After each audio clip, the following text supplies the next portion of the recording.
by introducing our MC for the night and our live stream host, Doug Siravo. And for those who don't know, Doug played for us years ago. I made him a little younger. He told me he graduated in 2012. I thought it was 13 or 14. But I had the privilege of coaching Doug, and he's continued on in sports broadcasting and has a desire to become a sports broadcaster or be in the entertainment field, and we try to give him as much opportunity as we can, and I think this season lent itself best to that. As Coach Donovan mentioned, we do shut off audio, so I can't comment on. But the only comment I made, I kind of changed his viewing angle after game one, and that was about it. I thought he did a great job. I used his tapes to watch back that center right slot to get that full game view, and then we had our own cameras as well for me to watch. So I'm going to let Doug start the party here, and then we'll go from there.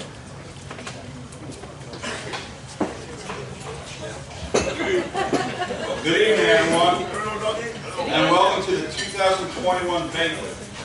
Before we get started, I just want to give a few thank yous. First, I would like to thank Coach Minter and Marty Herrmann for the opportunity they gave me this season to do play-by-play for the hockey team. It was a rough start, but we got it done. Second, I would like to thank you guys, the parents, for being patient with me as I got to know your children, who your children were, and how to pronounce their names for the games. It took a while, but we pulled through. And lastly, I would like to thank my brother James for the behind-the-scenes work he did when it came to the production side of the games, printing me the stats or whatever it may be. So if anyone hears me talk about the production team and the work they do, that's it.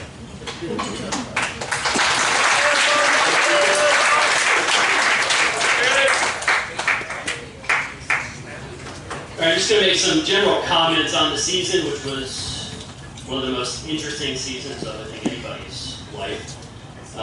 But I think the biggest highlight was that we had a season. I think that was really big going into it. You know, when we go back to last spring, I thought for sure full season, and then this thing's kind of progressed. I go, well, you know, there's a chance this actually may not happen.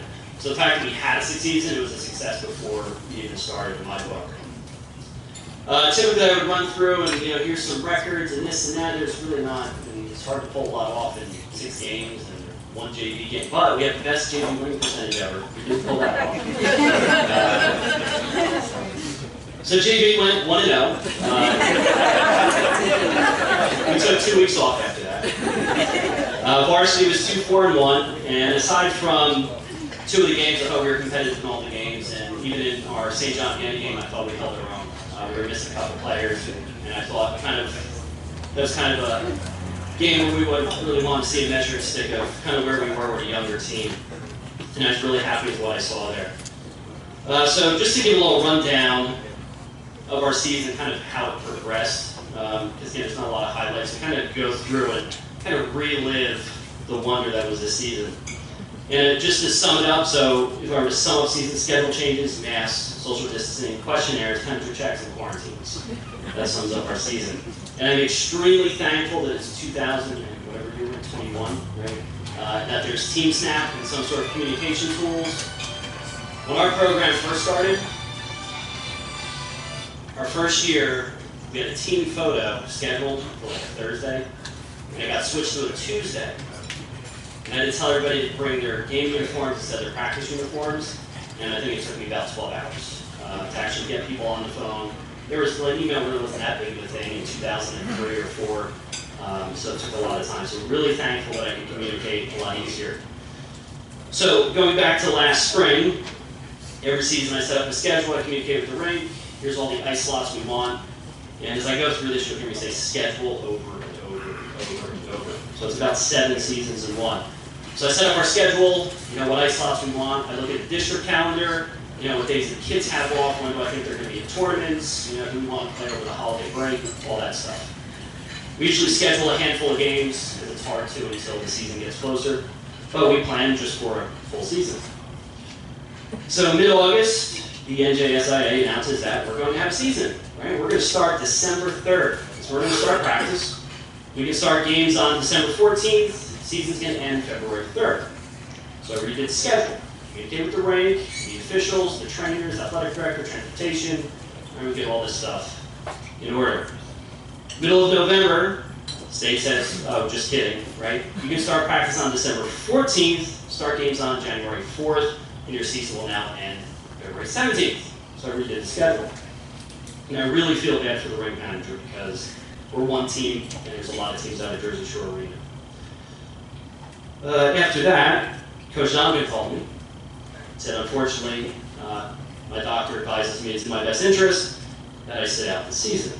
Right? Fortunately enough, we had Coach Carrier, who has experience, and we knew from St. Rose before he came over to us at Monroe. So I really appreciate you stepping up pretty much. I mean, it was like email sent, reply yes, I'm in. So it was great that we didn't have any lag going through that.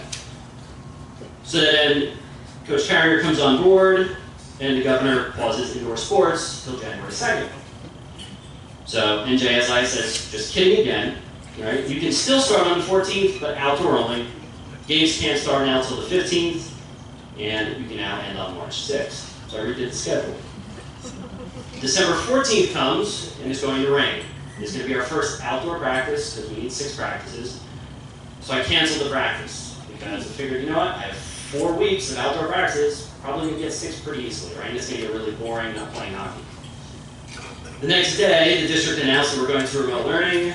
I get a call from Mr. Byer, who was still the athletic director at the time. He said, cancel all your practices, put them on pause, because I don't know how this is going to affect you. And it affected us. We couldn't begin now until January 15th. So I redid the schedule. January 5th, we started virtual practices, which unfortunately do not count towards actual practices, so they don't count towards our 6.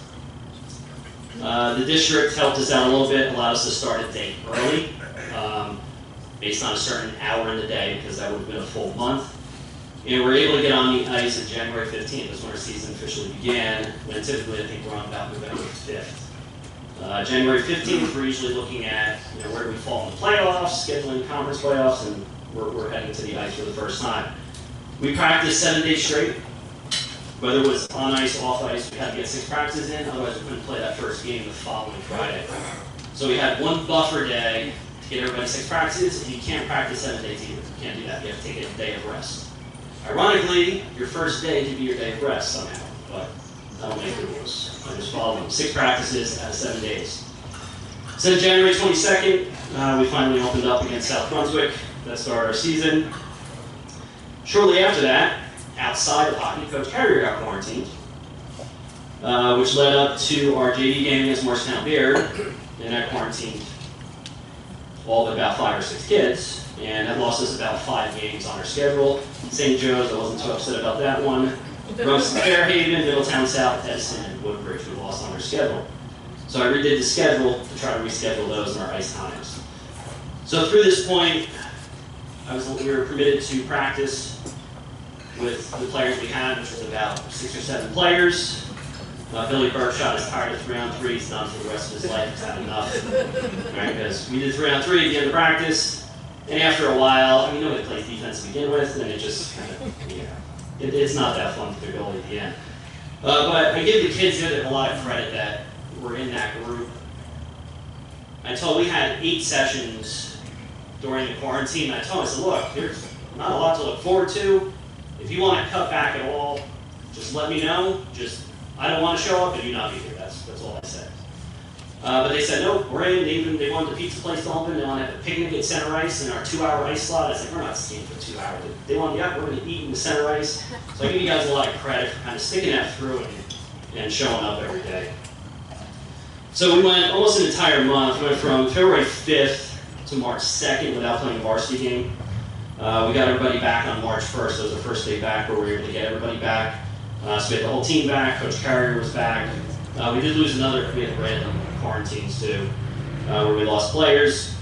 So we played a game on March 2nd. We came out. We had a pretty good game against Old Bridge. And then we had our St. Joe's game. And then we had a game scheduled for that Friday. And that team ended up getting quarantined. And it was kind of almost impossible to find somebody at that point. But we kind of pre-scheduled the game Friday. Win or lose, we wanted to make sure we had a game in this season, and unfortunately, it was kind of the way the dominoes fell. That didn't work out for us. So that kind of summarizes the season. Up and down, and everybody's involved in that. You're involved, I'm involved, the kids are involved. things get changed. You know, you're used to having busing after school, now you got to drop them off at school. You have to fill out these questionnaires. By the way, the pilot that thick, because the ones that were not filled out, you certainly know with their names on it, the date on it, temperatures, temperature scan every day. They go into the ring temperature scan. So just a lot involved in just getting to an ice rink and kind of playing hockey there. So thank you to everybody, because again, it's a lot on everybody just to kind of pull all this off. And I just kind of wanted to summarize, kind of go through the chaos here and relive the chaos that we kind of had. Just again, because at the end of the day, we had a season. And that's really the goal. Didn't get as many games as we would have liked, but we did get that season in. So at this point, I'm going to turn it back over to Doug, and we're going to start introducing the players here, getting them their awards, and this goes for both individual team awards and their school letters and everything. Anything that was missed last year and are in attendance, we do have all the stuff that was missed. Except for Gleb, I don't have your MVP trophy.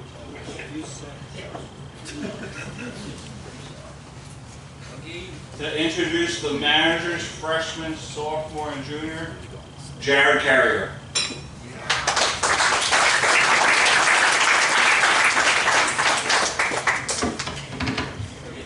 Thank you. All right. So starting with our managers. Samantha Aldis.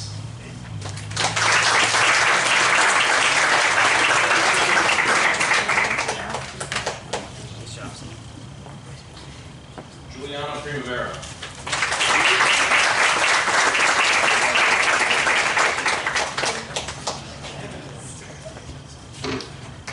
All right, with our freshmen, Vincent Amabile.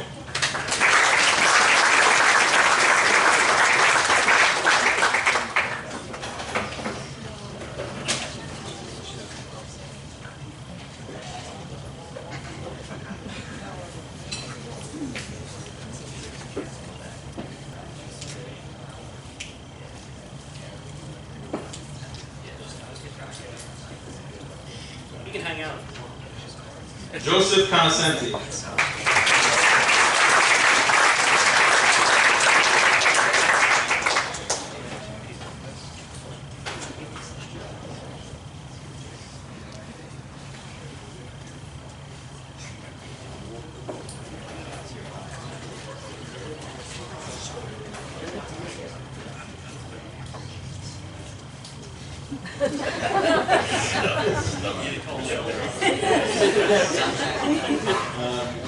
Nicholas Sitorius.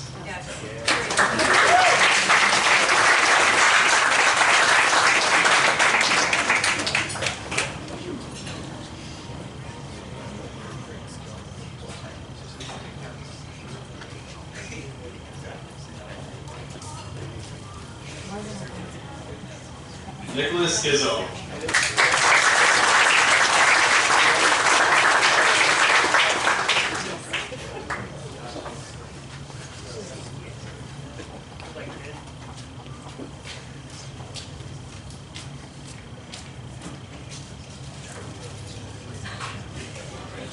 Graham Kane.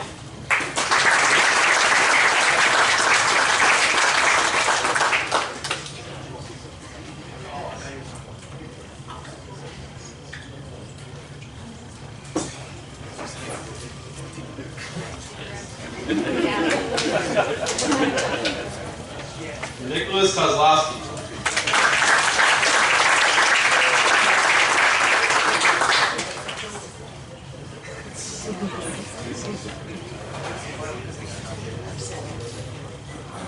Justin Tanjuko.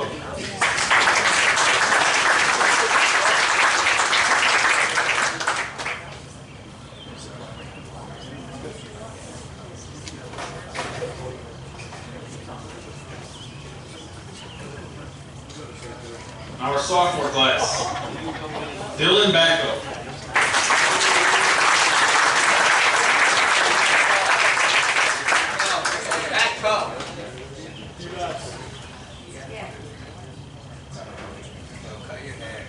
William Bershaw.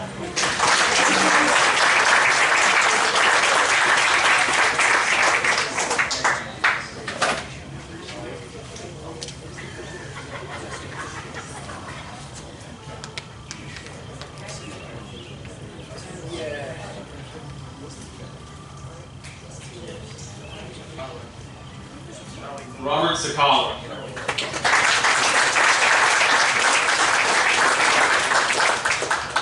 Aiden Getz.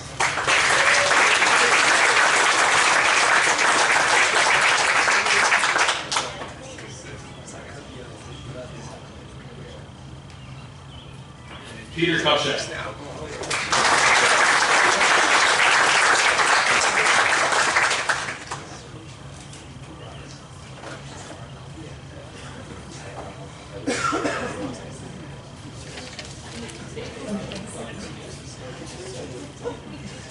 On with our junior class, John Bono.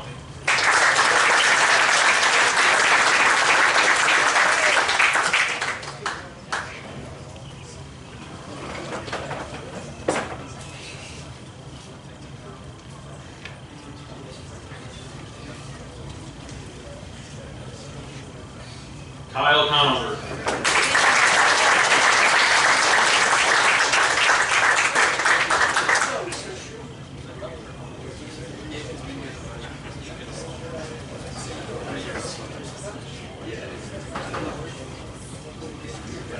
Ismay Igor.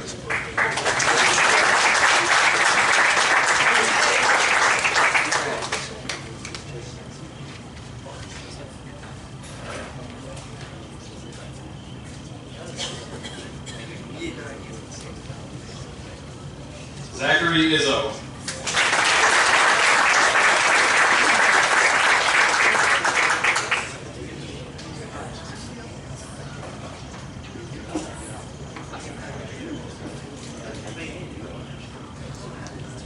And Jake Kozlowski.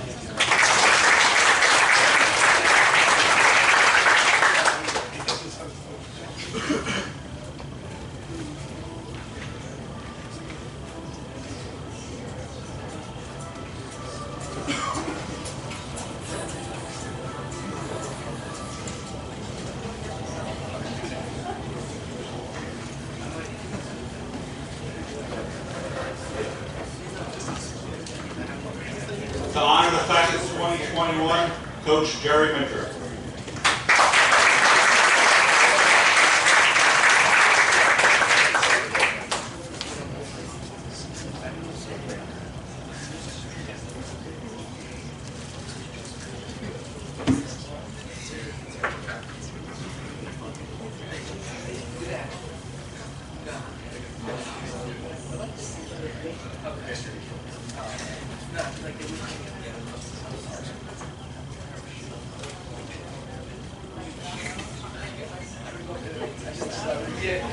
All right, seniors.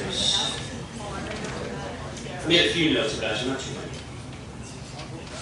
think you guys raised such nice kids, I can't say it.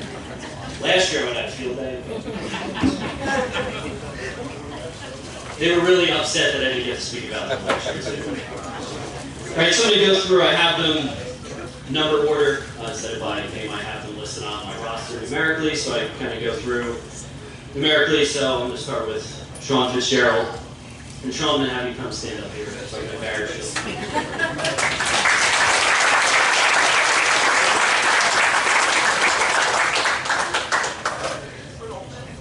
Sharp. Right there. Just long enough for me to embarrass you. All right, just to kind of go through their history with the program. Sean is a 4-year player for us. He played 3 years at the varsity level, played mostly defense, but I made a move to offense at the end of the year, which paid off, and I'll get to that. Maximized his goal scoring. He was a team captain this year. He's a 4-time scholar athlete. He was our most improved player in 2018 and 19. He was a member of our 2018 team that won the JV League Championship. And he was also there for a total of 3 JV finals. As I mentioned before, moving him to forward, he put in, I think, 2 goals in 3 games, or 2 goals in 2 games, kind of down the stretch. One of them against St. Joe's. When I asked him kind of really thinking in terms of goal scoring, if you want to move up there, he said, well, not really. But he's like, yeah, whatever. You want me to go? I'll move up front. And just kind of comment, memories that kind of stick with you, and as we're kind of all together, we get on each other's nerves, and I get on his nerves, I'm sure, a lot. gets on my nerves, and it kind of goes back and forth.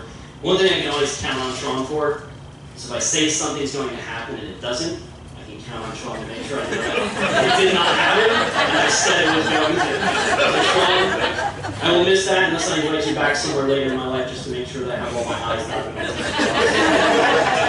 At the end of the day, hardworking player, did everything we asked of him, and I'm pleased to have you. So congratulations on a great career. And best of luck.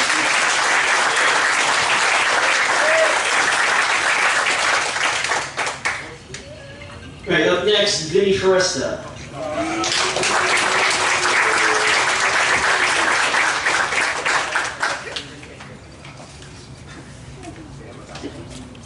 So I'm going to go through again, just kind of overview. Vinny played 4 years for us, all at the varsity level. He was an assistant captain for 2019 and 20. He was our team captain for 2020-21. He was an all-conference honorable mention in 2019-20 and an all-conference selection this past season, and he was tied for leading scorer at the end of the season.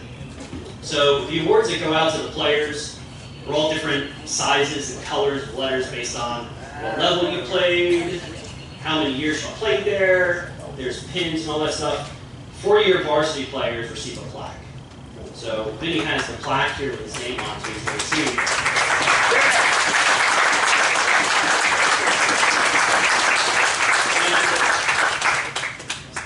Fast forwarding and to next year, there's going to be a handful or more 4-year varsity players, and I'm just going to kind of point out this one here for Vinny, just in terms of accomplishment. The year that this group of seniors came in, to say our team was good is kind of an understatement. They were really good. So to be part of that varsity team and earn that 4-year plaque was really special because that was a tough roster to crack. So to have that, again, we hand these out, but this year in particular, that was a really tough team to make, and you were there, so that's pretty special. Just a couple side notes. Vinny was really adamant about he wanted that 100 points. And the quarantines didn't help him kind of trimming off games. He was like, I'm going to get 9 points a game. He was determined he was going to go. He was going to get it. But the thing, everybody knows Vinny didn't get a little hyper. So he's a nice, calm kid. When you put him on, and a lot of kids, so you put the hockey equipment on, they lose their mind. And, you just put him out there, and the batteries just charge, and he goes, and he comes back, depending on how that shift went, or whatever went, you get different Vinnies, it just goes. And it goes, and it goes, and Coach was talking about banging sticks, it was just, So there's one game in particular after Old Bridge this year, I think Vinny missed, 37 breakaways, something like that. To the point where I think it's pretty much his own bench is ragging on him because they were screaming before he even got to shoot the puck. And he was going for 9 points a game at this point, maybe 90 points a game. So he comes off the ice after the game, he's charged, he's just going. And part of his speech I'm saying, he's like, hey, don't even listen to what I'm saying right now, Coach. Everything's coming out of my mouth, it's done. Just kept going and going and going. And that pretty much summed up in, but I'm going to miss it because you always brought energy to the game. Even when you were injured your sophomore year, you're on the bench, hyping everybody up, jumping around. And in this year in particular, just leading everybody along. So congrats on a great career. Best of luck at Alabama, I take it. Yeah.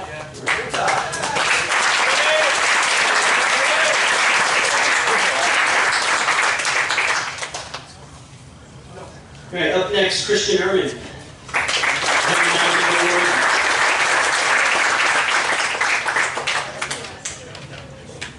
One out of number where I put Zach on the other. I blame myself. Ended up in the wrong column. All right, summary on Christian. 4-year player for us, 3 years at the varsity level. He's a 2-time scholar athlete. He was a team captain for this season, 2020-2021. He was part of our 2018 JV championship team.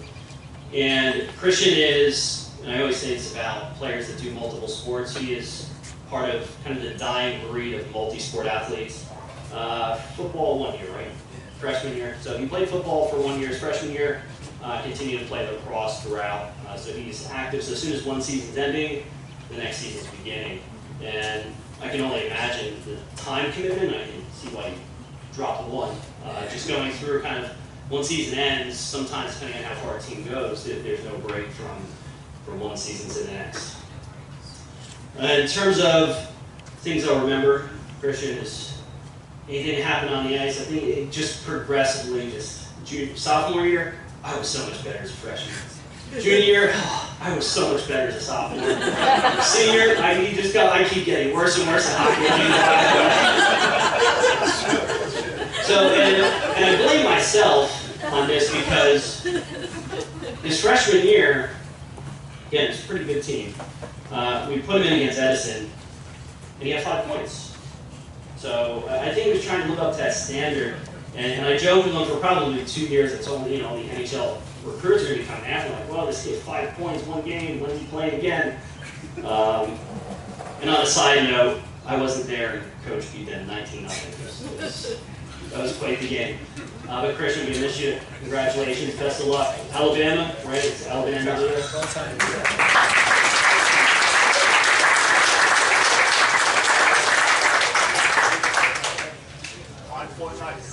All right, and last, Zach Orefice.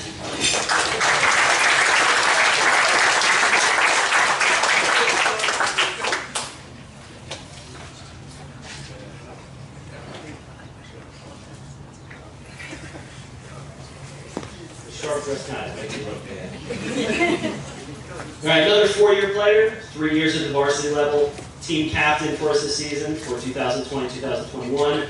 Also a scholar athlete this season, and again, part of our 2018 JV championship team, which you've kind of heard consistently through. Again, it just filters down. One team's good, it just kind of goes all the way down where that team had its success. Things I will remember about Zach in terms of his gameplay, first of all, and this is kind of what got him kind of broken into the varsity level, was just his relentless back check. Probably one of the best back checkers we've had, not just in his group or throughout the years here, but really overall. And we gave him, I believe it was Old Bridge was his first shot. We kind of gave him at the varsity level. Freshman year, we kind of brought him in. I remember he took a penalty. And ironically, he took a penalty again at Old Bridge there. So he takes his penalty. It wasn't the greatest penalty, and I think the game ended up being a little closer than we anticipated. He just went to that box, and I just remember that look he gave me, like, I hope I didn't do anything wrong. And the other kind of thing, so the prior year, 2000, this was your sophomore year? Yeah. So his freshman year, I had a player, frustrated, punched the glass on the way off the ice. Coincidentally breaking his hand. And I was like, wow, that's weird. Like, yeah, you punch glass, you might break it, So I was like, all right, well, fast forward. Right, hopefully it's the last. So it wasn't with us though, but I don't know if it was the glass or whatever, frustration, and you can break your own hand if you hit something hard enough. So I will always remember that I thought I was going to have one, and you upped it, you got me too with punching and breaking your hand. But Zach, you will definitely be missed. Congrats on a great career. Best of luck, Alabama. No.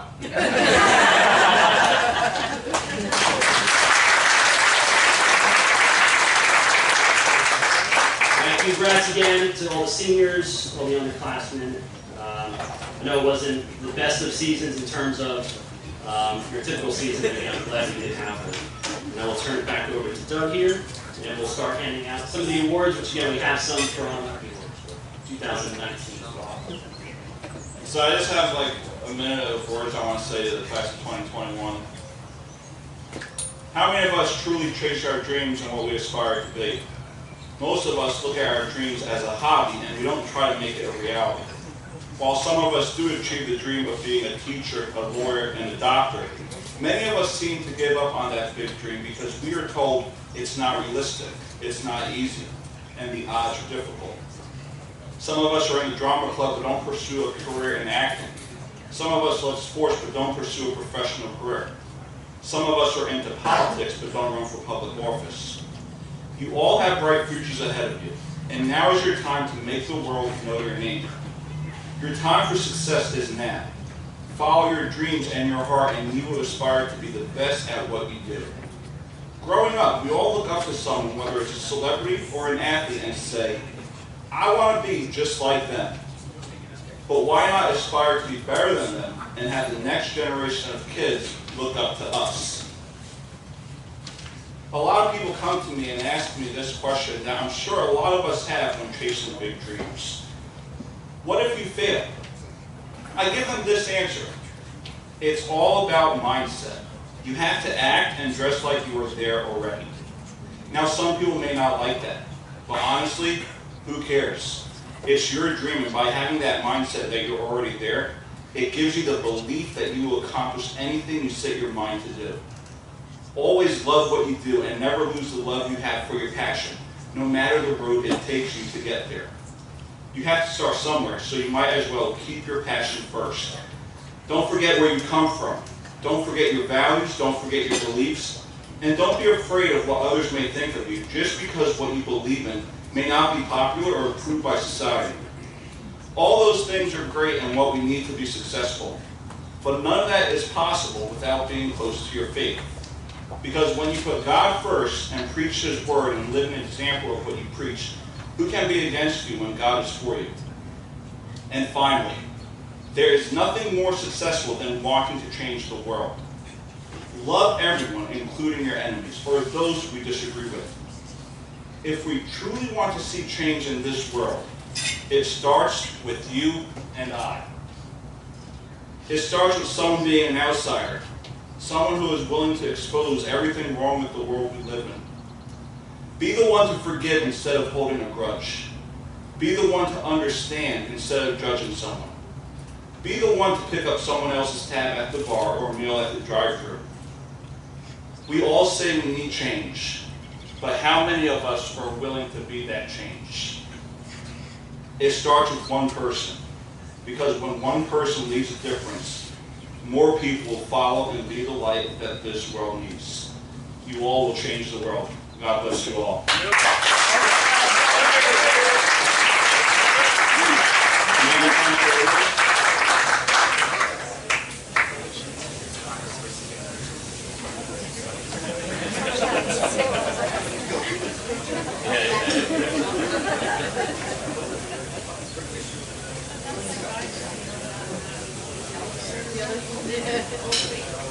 So we're going to start with the 2019-2020 Scholar Athlete Award. Dylan Backup.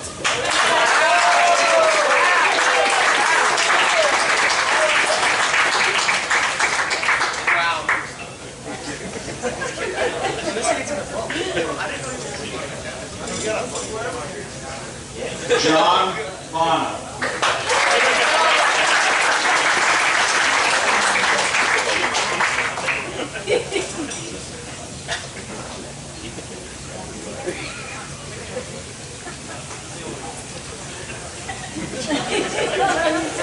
Kyle Conover.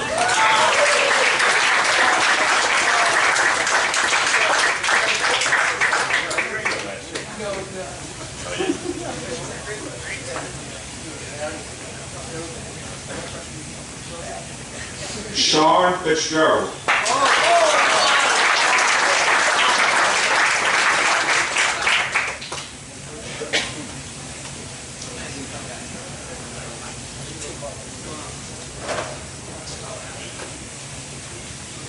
Christian Herrmann.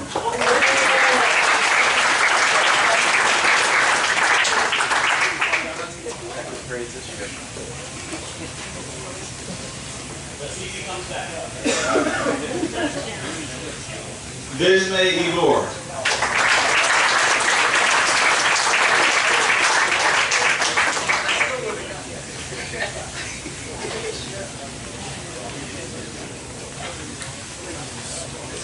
Zachary Izzo.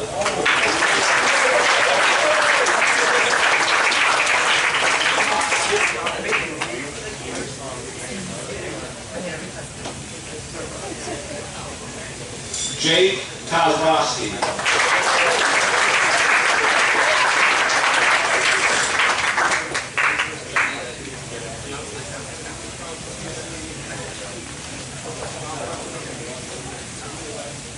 And for the 2020-2021 Scholar Athlete Award, his dad sent me a DM on Instagram, so let's see if I can remember. Nicholas Toritis.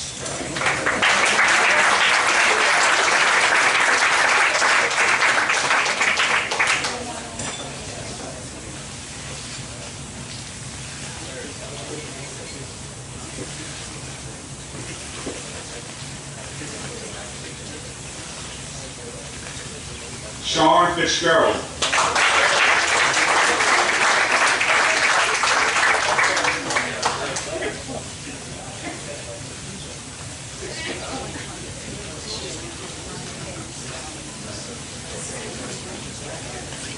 Aiden Guess.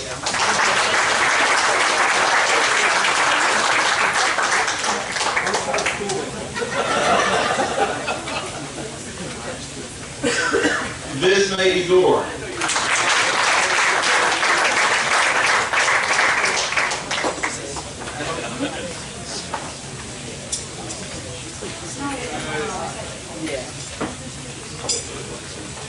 Graham Kane.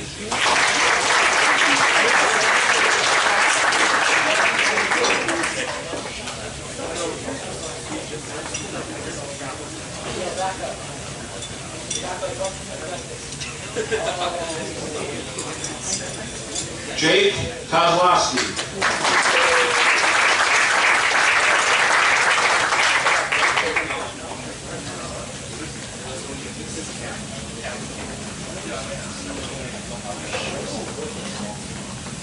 Nicholas Kozlowski.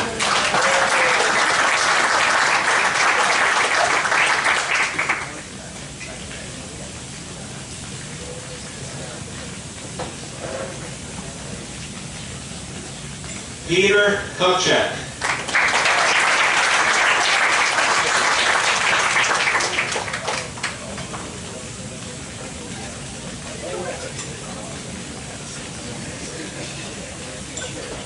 Zachary Orefice.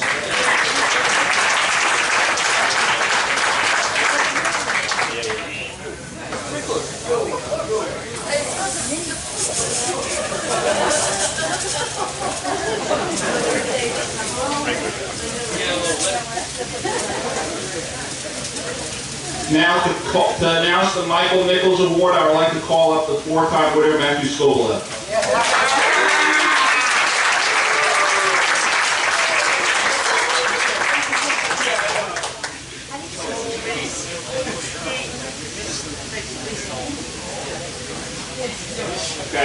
The Mikey Nichols Award goes to the hardest working player, and this year's recipient is William Berkshire.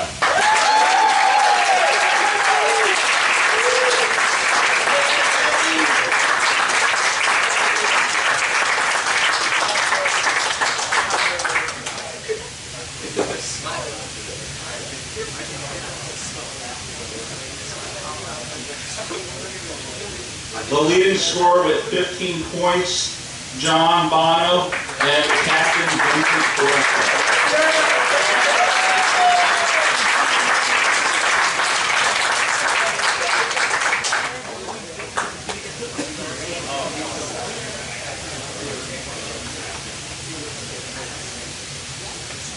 Now this is the 2019-2020 Rookie of the Year Award, Aiden Guess.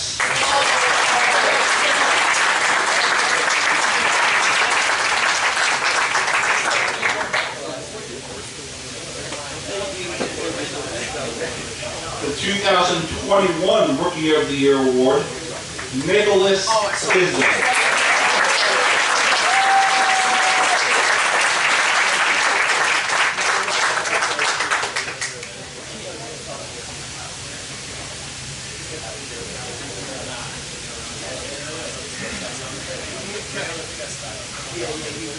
The 2019-2020 JV MVP. I was going to have James do it, but he said I'm the JV great. So, John Bond.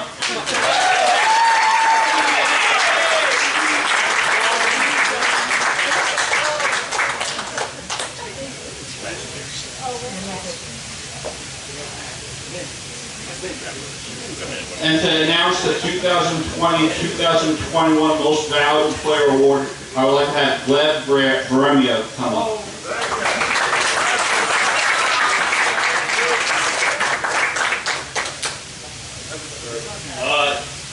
For this year's award, Tarzan and Salt from Mr. Vinny Foresta.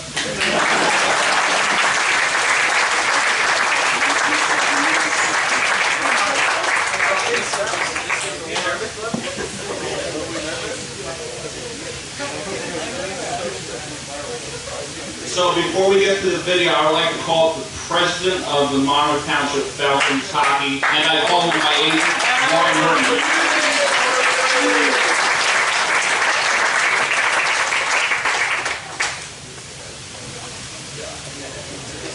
Thank you, Dougie. Thank you, everyone. On behalf of Monroe Township Ice Hockey, many of you may not know that we formed an organization about 5 years ago, along with myself, the executive board, and Monica, who also serves on the board. And the idea was to be able to get hockey as a sport within our town to enable kids to play. As we all know, it's a very expensive sport, and there are times where families and athletes cannot play hockey due to that reason. So our goal was to incorporate a program. We utilized our coaches in town. Brian Conover, who was part of the program for the past 5 years, has enabled us to really build a strong program in Monroe. We're actually the only town that has 2 teams now, so our numbers are growing. We're able to get people on the ice and enable them to play hockey at a young age. 5 years ago, when we started, before our seniors were part of the program. And I'd like to bring them up. You guys can come on up. One of the things the township does for the recreation programs is we offer a scholarship night. Unfortunately, due to COVID, we weren't able to do that, so I wanted to honor our recipients here. Our first award winner was Matt Skobeloff a few years ago. And so this year, we wanted to...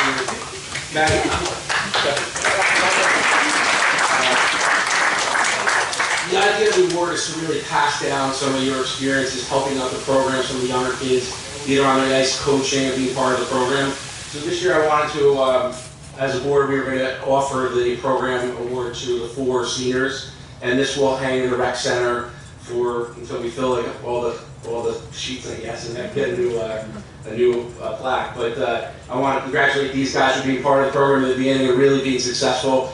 To the Monroe Township Ice Hockey. Matter of fact, this year we incorporated our high school team, so they are now part of the program as well. And the idea is to play together. They are now in the middle of their season. Actually, the playoffs are undefeated, and we'll have hopefully another game tomorrow and continue on the championship on Tuesday. But I want to thank these guys for being part of the program for as long as they have and the success with everything. So, in addition to that, one of the things we like to do is to award scholarships. So I want to call each of them up. Sean is going to the University of Scranton, so Sean, you come on up.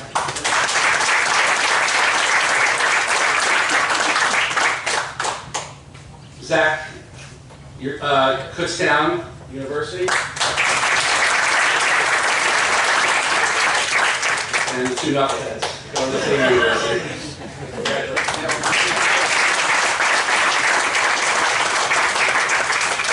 Thank you, everyone. Appreciate it.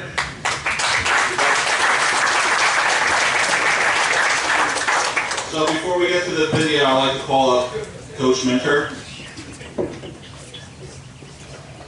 going to bore you guys at the end.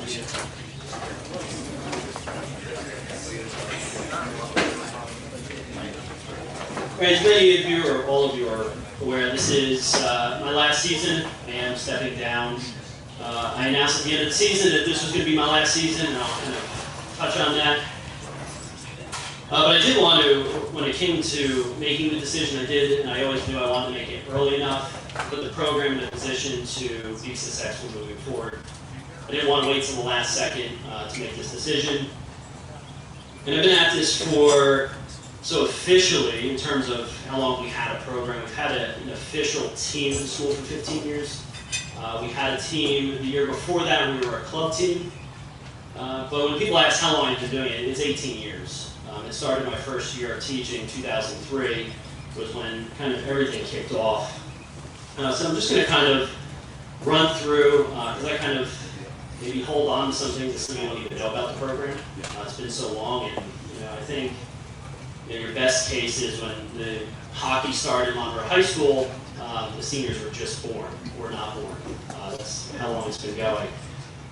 So I started in the district 18 years ago, and just coincidentally, my first class, Algebra 1, just introducing myself, my background, I like hockey, and I had about 4 or 5 kids jump up that they play hockey, and we want to play hockey at the high school. And just logistically knowing how high school hockey was I kind of gave them the news like I just don't see that happening too quick. Like there's a lot of things to go through, but hey, let's see how many people we have, and maybe we can go forward with this.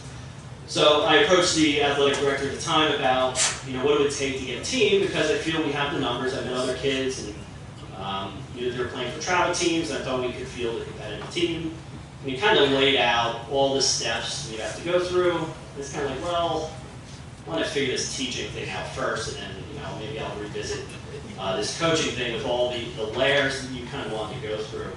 And Coach Donovan kind of mentioned before with all the stuff that goes on, it's a lot more than one person. As with anything, there's always this face, right? So, yeah, I'm the face. I get the compliments, and I also get all the complaints too. But there's a lot of people involved in making this work. So fast forward my first year, heading up the stairway, and I see this sign hanging all over the walls and going up. Monroe high school hockey players, let's form a team. We're going to make a spring team. Is that a pro skate? And the gentleman's name was Bob Pfeiffer, and he was going to organize this hockey team. He had no idea what was going to show up other than his own kids. And we showed up to pro skate, and we only allowed Monroe players. And we ended up with 2 teams. We actually called them the Toxic and the Mad Dogs. So those were our team names. And they consisted of all Monroe kids. And I was a first-year teacher. I wasn't married with kids. And I was like, hey, I have a lot of and here I am 18 years later. And throughout the years, I've seen everything. I've seen the highs, the lows, everything in between. I've seen the dynamic of high school hockey change. From when we came on and all these teams started growing, to then all those teams becoming co-ops, tri-ops. I mean, now there's private school tri-ops that we're playing. So we took off with that program, and again, just the layers. This gentleman, Bob Pfeiffer, who unfortunately lost the battle with mental illness, and you can see, if you dig deep enough on our website, it's there. He really kickstarted this. He was Marty before Marty. We went to the rec board meetings. We weren't really pushing for, it's huge now. We have our own program, it's great. We just wanted money. Like, hey, we have all these kids who want to play, just give us $100, but there's meetings you have to go to. And no one person can attend every meeting, so there's a lot of people involved. So parents stepped up. There's 2 teams. Sometimes we played each other. I couldn't be on both benches. We could always practice together, but that was kind of the roots and the origin. And that was my first year, heading out to pro skate, coaching 2 teams in a spring league. So we kind of brought that back to the school with the interest.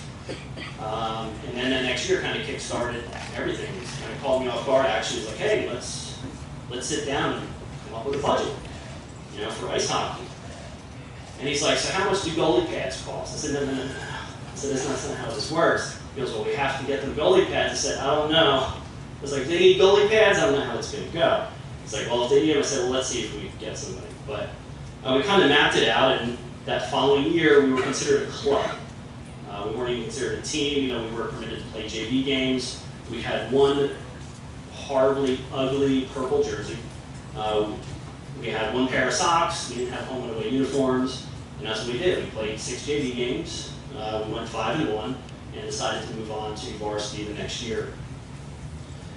So we moved on in 2006-07. We still have the one ugly jersey. We don't even have home and away jerseys yet. We're playing varsity. And you just kind of figure out all these rules. Helmets now have to match and all this stuff. So then the following year kind of brought in the Vegas gold. We had the old yellow, even on the old jersey, as we go from there. And then that first year, 2007, 2008, was our second year varsity. We qualified for the state tournament. We played Brick Memorial in our first playoff game ever. The following, 2 years later, Coach Donovan joined the party. So he came on for 11 seasons. And then the following year, so it was this battle kind of building the program. Our goal was kind of make the state playoffs. And then we would make it. We'd miss a couple years, we'd make it, and then it just hit a point where it became the expectation that that's what we do every year. We make the state playoffs. We hit a stretch. Obviously, there was no state playoffs this year, but we hit a stretch. I think it was 6 or 7 years straight where we were in the state playoffs. But then we hit the patch where we can't win a playoff game. So we made the state tournament, and then we lose. We're the lower seed and all that stuff. So it's like, well, let's be a higher seed and actually win a game. And then it kind of happened really quick, where they sent us to the second round because we were too good. It's like, well, wait, I want to win a game. Put me back in the first round. So we kind of like auto-bidded ourselves in, but we did eventually, we ended up making it to the third round the 1 year, losing to the eventual state champion.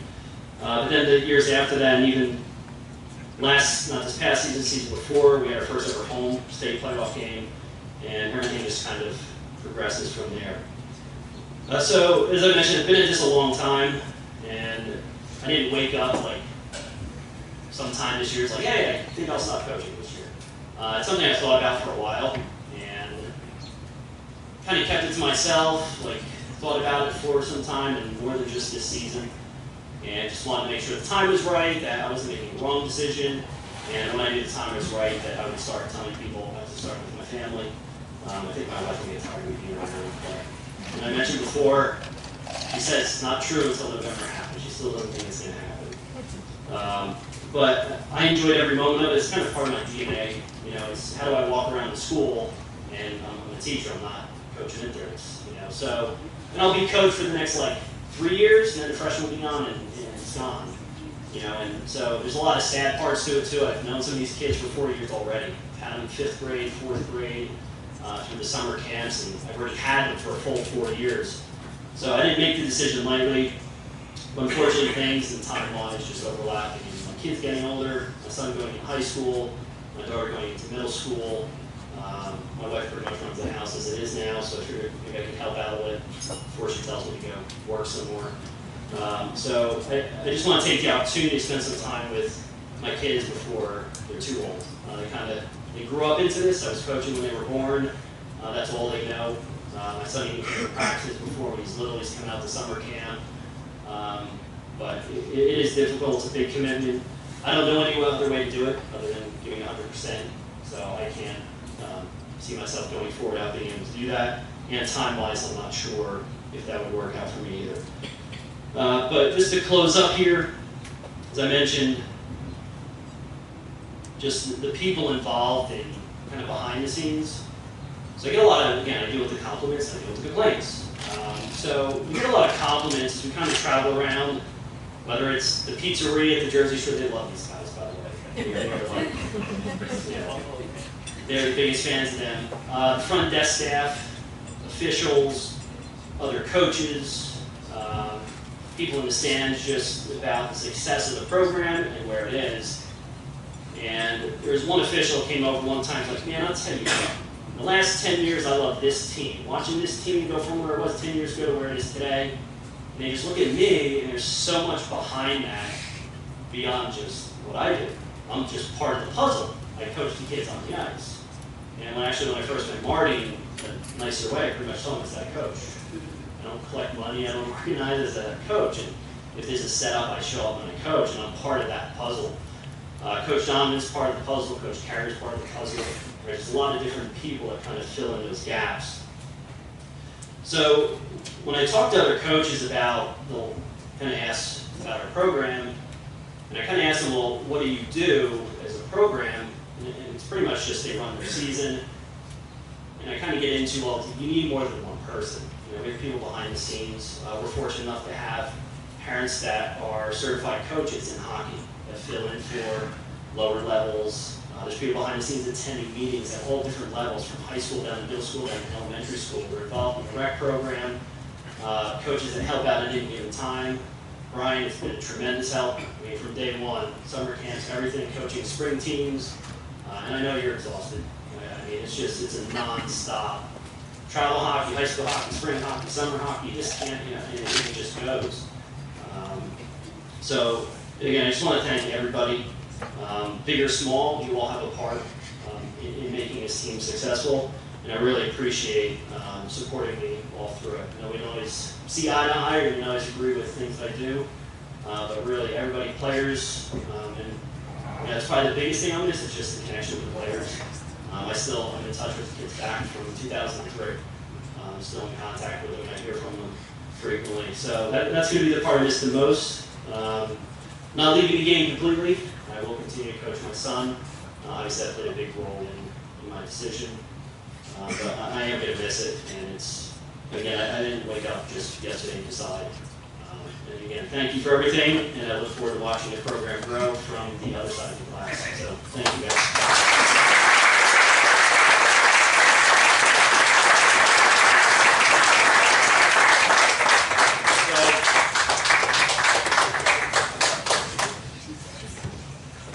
get started with the video, I would like to say a few words to the coach. I can talk about you being my coach as a, role model, a mentor. When I was there, we didn't really win a lot of games, but he always taught us to play like a team, to win as a team, and to lose as a team. It wasn't about one guy. We all did it together. And I want to talk about my career now, because without you, I don't think I would have fell in love with it as I did. I came to you in 2015 after, basically dropping out of college, saying, let's create a social media account, an Instagram account. We did that. We did more videos, interviews. Then 2017, I went to broadcasting school, and then 2018, I started emceeing the banquets, and this year with the opportunity to do play-by-play for games. It was tough in the beginning, but I got used to it, and I hope everyone enjoyed the play-by-play. But a lot of people come to me and they say, "You're good at what you're doing. Thank you for what you're doing." But I want to say thank you to you, because without you, I don't think I would be where I am with my passion, my career. Because, I went to broadcasting school. I got taught by the best people, whether it was from WFAN, CNN, Fox, CBS, whatever it may be. But because you gave me the opportunity, I found a passion, I found a dream, and I'm going to chase that dream. And if I'm ever hosting an event like the ESPYs, doing play-by-play for Game 7 of the Stanley Cup Final, whatever it may be, President, who knows, just know that you're the reason I got there.